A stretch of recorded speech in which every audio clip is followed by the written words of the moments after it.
हाय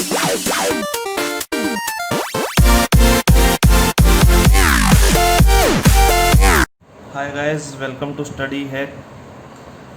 तो पिछले सेशन में हमने पाइप एंड सिस्टम किए थे, ठीक है। तो आज हम नया सेशन लेके आए हैं, ट्रेन्स, ठीक है। यहाँ पे ट्रेन्स एक्चुअली कंसेप्ट है हमारा स्पीड एंड डिस्टेंस का, ठीक है। तो हम ट्रेन्स के साथ कैसे काम करेंगे उसको हम देखेंगे, ठीक है। तो उसके लिए हमें कुछ फॉर्मूलेस देखने होंगे कि हम किस किस तरीके से स्पीड एंड डिस्टेंस निकाल सकते हैं, राइट। तो चलिए स्टार्ट करते हैं, कुछ फॉर्मूलेस देखते हैं हम। सबसे पहले स्पीड निकालने का एक जनरल फॉर्मूला क्या होता है, डिस्टेंस अपॉन टाइम, ठीक है। ये एक जनरल फॉर्मूला होता है स्पीड निकालने का, जिस पे हम क्या करेंगे, speed is equal to distance upon time. यहाँ से हम स्पीड निकाल सकते हैं अगर हमें डिस्टेंस एंड टाइम गिवन है, टाइम निकाल सकते हैं अगर हमें स्पीड एंड डिस्टेंस गिवन है, एंड डिस्टेंस निकालते हैं अगर हमें स्पीड एंड टाइम गिवन है, ठीक है। तो हम देखें यहाँ से अगर हमें डिस्टेंस निकालना है तो डिस्टेंस कैसे निकालेंगे हम, स्पीड इनटू में टाइम, ठीक है। तो हम यहाँ से डिस्टेंस भी निकाल सकते हैं।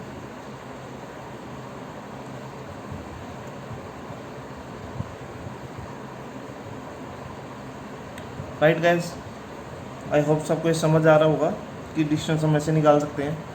तो डिस्टेंस हम और भी तरीके से निकाल सकते हैं, ठीक है। सपोज करो एक ट्रेन जो है प्लेटफॉर्म से गुजर रही है, एक प्लेटफॉर्म से, और हमारे पास ट्रेन की लेंथ गिवन है, ठीक है। तो हम वहाँ से भी डिस्टेंस निकाल सकते हैं। तो उसके लिए हम कैसे निकालेंगे,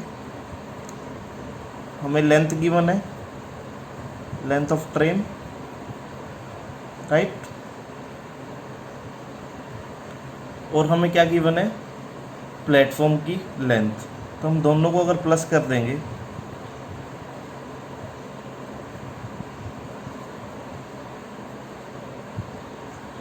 ठीक है, length of train plus length of platform, तो ये हमारे पास क्या निकल आ जाएगा, डिस्टेंस। डिस्टेंस हम इस तरीके से भी निकाल सकते हैं, ठीक है। अब यहाँ तो हम प्लेटफॉर्म की बात कर रहे हैं, हो सकता है प्लेटफॉर्म के प्लेस पे हमें टनल गिवन है या फिर ब्रिज गिवन है, तो हम सेम तरीके से निकालेंगे, length of train plus length of platform, length of train plus length of platform, length of train plus length of bridge, and length of train plus length of tunnel, ठीक है। तो हमें प्लेटफॉर्म गिवन है या tunnel given है या फिर bridge given है, ठीक है। जहाँ से भी ट्रेन निकल रही है उसको लेंथ को प्लस लेंथ ऑफ ट्रेन अगर हमें गिवन है तो हम वहाँ से भी हम डिस्टेंस निकाल सकते हैं, राइट। लेकिन कई बार होता है कि हमारे पास दो ट्रेन गिवन है, ठीक है। अब दो ट्रेन्स गिवन है, एक ट्रेन दूसरी ट्रेन को क्रॉस कर रही है, वेदर इन सेम डायरेक्शन, आप सेम डायरेक्शन से जाओ या फिर अपोजिट डायरेक्शन से जाओ, मतलब एक ट्रेन ए और एक ट्रेन बी है, दोनों सेम डायरेक्शन से गुजर रही है, तो ट्रेन ए ट्रेन बी को क्रॉस कर रही है इन सेम डायरेक्शन, या फिर ट्रेन ए क्रॉस कर रही है ट्रेन बी को इन अपोजिट डायरेक्शन। तो वहाँ से भी हम डिस्टेंस निकाल सकते हैं अगर हमें दोनों ट्रेन्स की लेंथ गिवन है, ठीक है। तो डिस्टेंस क्या हो जाएगा, length of first train plus length of second train. तो यहाँ से भी हम डिस्टेंस निकालते हैं। ये किस केस में होगा, whether both trains in same direction और अपोजिट डायरेक्शन, ठीक है। तो यहाँ से हम डिस्टेंस निकाल सकते हैं दोनों ट्रेन का, लेकिन हम यहाँ से स्पीड भी निकाल सकते हैं। लेकिन स्पीड हम क्या करेंगे, अगर ट्रेन सेम डायरेक्शन से जा रही है तो स्पीड हमारी माइनस होती है, मतलब train A minus speed of train B, तो स्पीड हम ऐसे निकाल सकते हैं। अगर वो अपोजिट डायरेक्शन में है ट्रेन दोनों, तो स्पीड हमारी हमेशा प्लस होती है, ठीक है, और डिस्टेंस हमेशा प्लस होता है दोनों ट्रेन्स का, राइट। तो ये भी मैं लिख देता हूँ,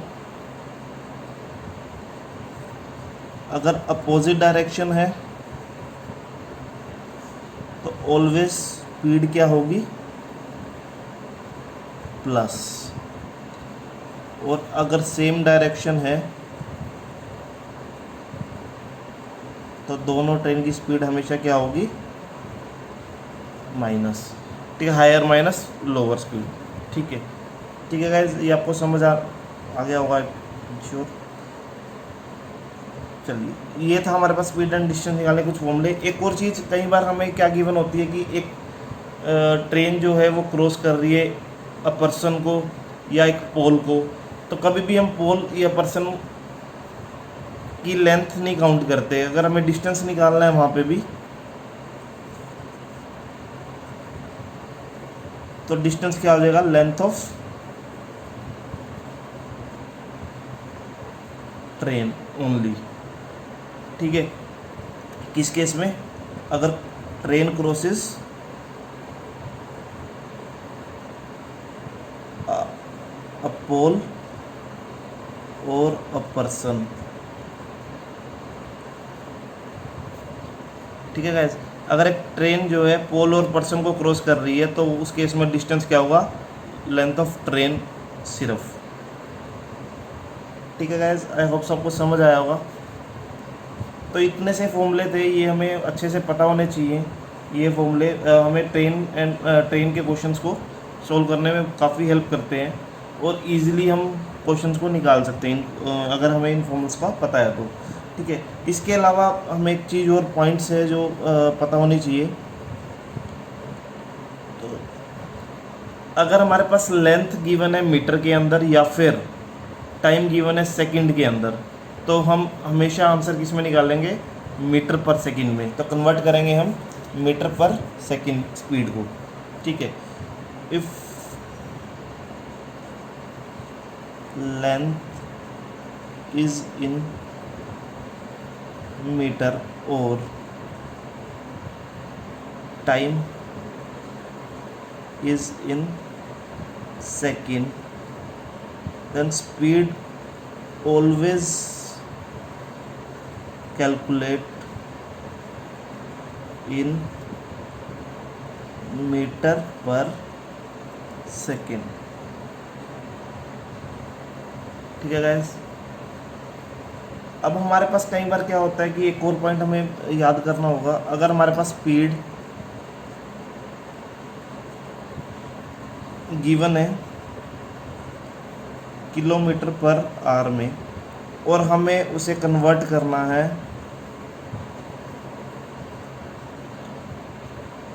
मीटर पर सेकंड में, तो ऑलवेज हम क्या करेंगे, मल्टीप्लाई बाय किससे, 5/18 से।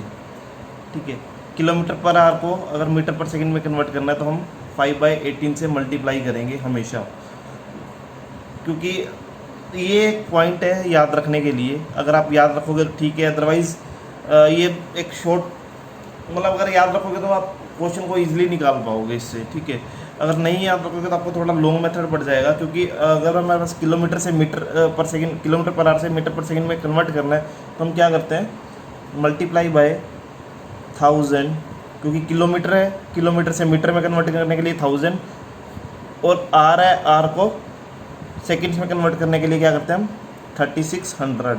ठीक है, अगर हम इसे शॉर्ट फॉर्म में निकालें तो ये हमारा 200 से जाता है 5, 200 से जाता है 18, तो ये आ रहा है 5/18। तो वही हमने यहाँ लिखा, इस शॉर्ट फॉर्म में निकाल दिया। पहले से हमें पता होना चाहिए ताकि हम क्वेश्चन को ईजिली निकाल सकें। ठीक है, इसलिए हमने किया। एंड सेम, अगर हमारे पास गिवन है स्पीड मीटर पर सेकंड में और हमें कन्वर्ट करना है किलोमीटर पर आवर में, तो हम क्या करेंगे, मल्टीप्लाई बाय 18/5। ठीक है, ये जस्ट एक की पॉइंट है, मतलब इजी स्टेप है जिससे हम अपने क्वेश्चन को इजीली निकाल सकते हैं। ठीक है गाइस, आई होप सबको समझ आया होगा। तो नेक्स्ट सेशन में हम इसके कुछ क्वेश्चन देखेंगे, बहुत ही इजी क्वेश्चन होंगे। इन्हीं के ऊपर बेस होंगे। तो हम नेक्स्ट सेशन में मिलते हैं। ठीक है गैस, आज के लिए इतना ही। थैंक यू गैस, घर पे रहिए, सुरक्षित रहिए। जय हिंद, वंदे मातरम।